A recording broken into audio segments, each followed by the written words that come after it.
Bonjour, comme chaque semaine, voici le Nouvelle Information ouvrière. Aujourd'hui, le numéro du 18 juillet 2013. À la une, la lutte des classes à Paris et au Brésil.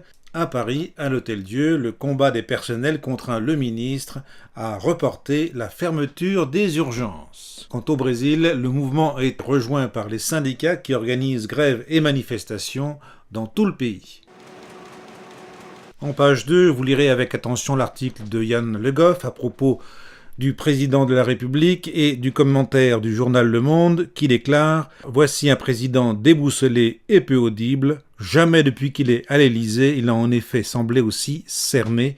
Jamais n'est apparu de façon aussi nette son incapacité à promouvoir sa politique. » Après la catastrophe de Brétigny, tout le monde se pose des questions sur les causes de l'accident et Information ouvrière revient sur les causes profondes, sur la privatisation.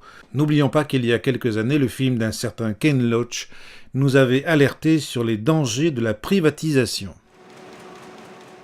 Encore un appel intersyndical contre la réforme des retraites en page 4, ainsi que l'article de fond qui indique « Réforme des retraites, le gouvernement voudrait désamorcer le rejet qui le mine ». En page 6, un communiqué du comité départemental du POI qui indique « Alerte coup de force contre la démocratie à propos du projet de métropole de Paris ». Des grèves un peu partout en Europe, en particulier au Portugal et en Grèce, avec la grève massive des infirmiers au Portugal et la grève générale en Grèce contre de nouvelles saignées dans la fonction publique.